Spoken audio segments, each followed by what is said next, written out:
more. So if you're looking at a $10,000 rehab job, you're probably looking at a $12,500 job.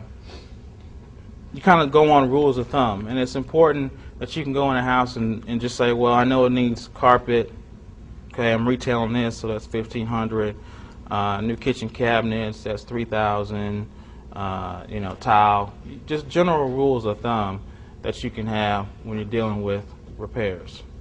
And then if you're doing a retail property, you always want to leave a fudge factor, which is basically a Murphy's Law factor, which means anything can go wrong, will probably go wrong, in a retail deal. And you just want to be prepared for that up front.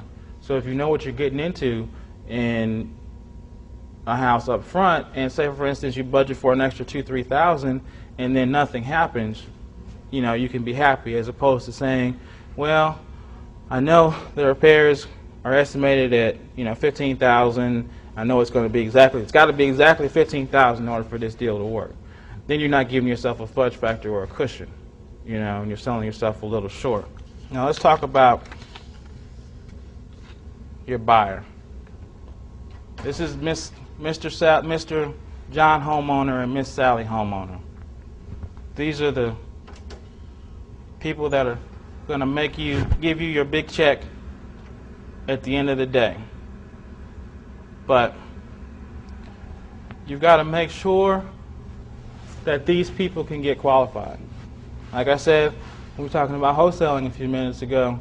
The worst part about wholesaling is finding out that at the last minute your wholesale deal blows up because your buyer can't get qualified. Same thing on the retail side. If you've got a house where you've got a private loan on it and you're paying interest, in some cases it's worse when this kind of deal blows up. So you got to make sure that your buyer is qualified. Number one, find a good mortgage broker. Have plenty of mortgage brokers that are excellent, but you want to be aware of the ones that either don't have any experience with investor properties or who keep promising, I can close this in 2 weeks, I can close everything in 2 weeks. And you got to wonder, are they just blowing smoke? You want to make sure that you stay in control of the process, because it's your check that you're getting at the end of the day. And you need to make sure that you're responsible for following up with that mortgage broker. Because your buyer may drag to get their documents into this mortgage broker. The mortgage broker may drag their feet. So you've got to make sure you get a good mortgage broker and that you still keep in touch with that mortgage broker and stay in control of the whole process. Because what you're probably going to be dealing with retail buyers, a lot of cases, is first-time homeowners. And I don't know how many of you, were at one point first-time homeowners, but it's kind of a new process, just kind of like a new investor process where you've never done this before, never gotten, bank statements or tax returns or anything to an underwriter.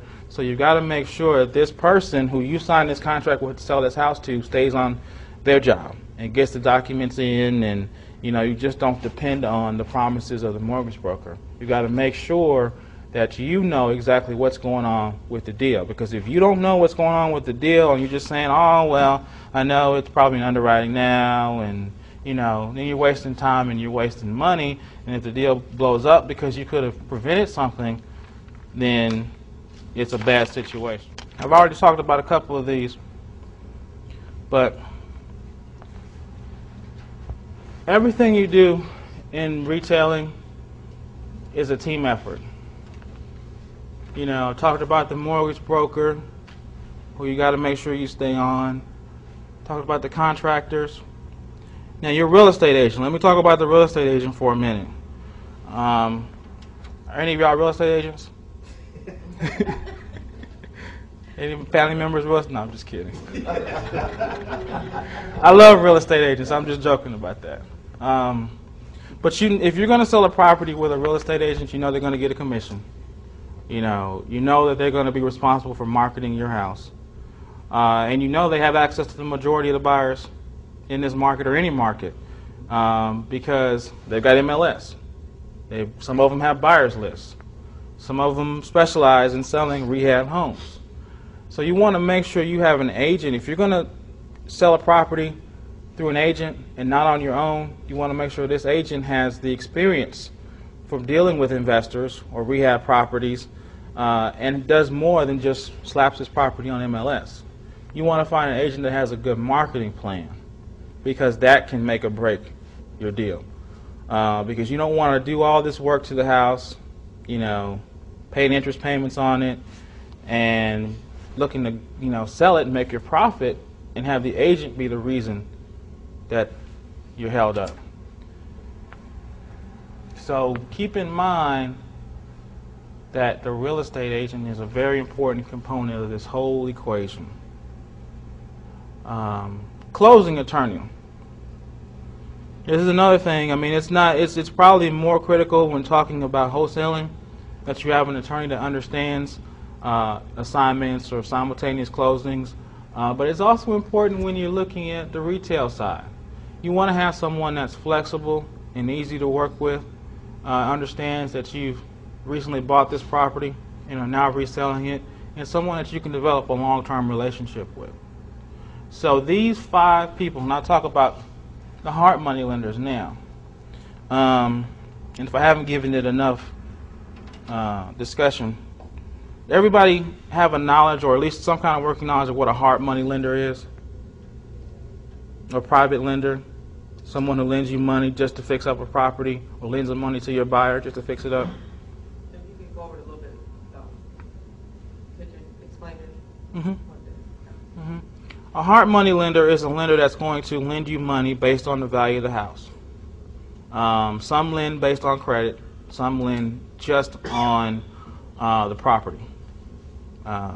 Meaning they're going to lend you or your buyer probably 65 to 70% of the after fix-up value, or ARV. They're going to lend you enough money to purchase it, enough money to repair it, and sometimes enough money to close the deal.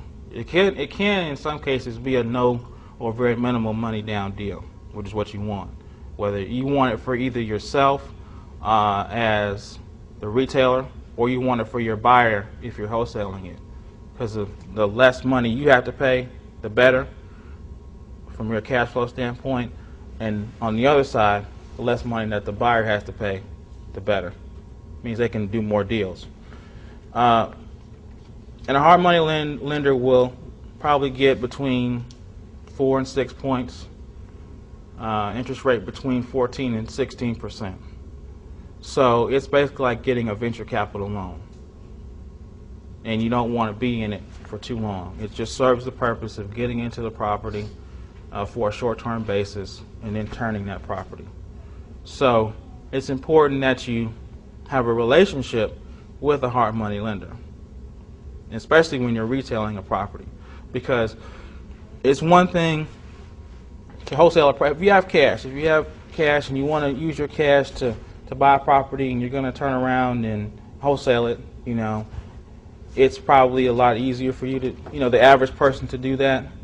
But if they're looking to build a business and do multiple deals on the retail side and do multiple rehabs at one time, maybe 2 or 3 at a time, or 4, 5, 6 in a year, then a hard money lender is very important because there'll be that bridge capital to get them from purchase to sale. And without them, because most conventional lenders won't lend on properties that need fix-up, then your deal won't happen. So hard money lenders, which can be lenders that are in the business of lending money, or private lenders, which may have an IRA or some other cash that they'll lend to you separately from a lender that's a hard money lender in business just to lend money. They can be very important for you to make sure your deals go through. Here's a 3-year plan for retailing. And we're just going to assume that each property is going to profit you $20,000. So we're going to assume that you've got 6 houses in year 1, 10 houses in year 2, 15 houses in year 3. And we're assuming also that as you go down the list, you're getting a little bit better